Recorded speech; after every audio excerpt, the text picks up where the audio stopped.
femme, pour tester son homme, s'enferme dans une pièce secrète et fait semblant de disparaître. À ce moment-là, l'homme rentre à la maison. La femme observe ses réactions à travers un miroir sans teint. L'homme trouve rapidement un mot laissé par la femme, commence à chercher partout, paniqué, et tente de l'appeler. Mais personne ne répond. Voyant les yeux rougis de son copain, la femme ressent une certaine satisfaction intérieure. Il semble qu'il l'aime encore beaucoup, mais rapidement, sa tristesse se transforme en colère. Il jette violemment les fleurs qu'il avait préparées pour elle contre le miroir. La femme, effrayée, décide d'arrêter le jeu, craignant que cela tourne mal. Elle cherche la clé dans son sac, pour sortir et surprendre son copain. Mais après avoir fouillé, elle se souvient soudain qu'elle a laissé tomber la seule clé de la pièce secrète en sortant précipitamment. La femme commence à paniquer, frappe désespérément sur le miroir en criant. Mais l'isolation phonique de la pièce est si bonne que l'homme n'entend rien. Elle essaie alors de l'appeler, mais il n'y a aucun signal à l'intérieur. Paniquée, elle prend une chaise pour briser le miroir, mais cela ne fonctionne pas. Elle se rend compte qu'elle paie le prix fort pour son comportement, totalement piégée dans cette pièce secrète. Ce n'est pas une pièce ordinaire. La propriétaire, une vieille dame, avait expliqué que son défunt mari avait construit cette pièce pour échapper à ses ennemis. Les murs sont faits de métal et sont extrêmement solides,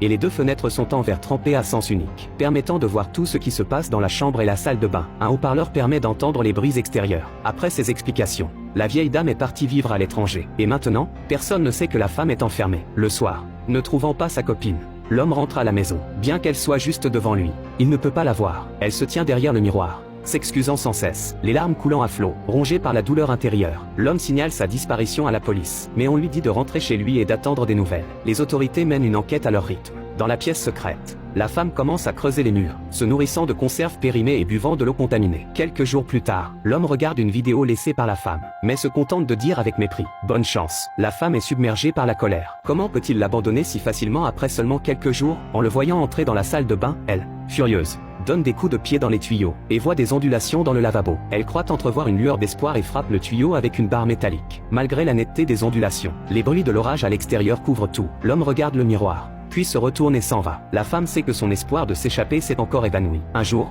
l'homme revient avec une autre femme, et affiche ouvertement leur affection dans la maison. Derrière le miroir, la femme est plongée dans le désespoir. Piégée depuis une semaine, elle voit son copain trouver si vite une nouvelle compagne. Elle s'effondre totalement, frappant la porte métallique de toutes ses forces. Mais personne à l'extérieur ne l'entend. Le lendemain, la nouvelle compagne utilise la brosse à dents de la femme. Folle de rage, elle crie dans l'évier, et il semble que la nouvelle compagne ait entendu quelque chose.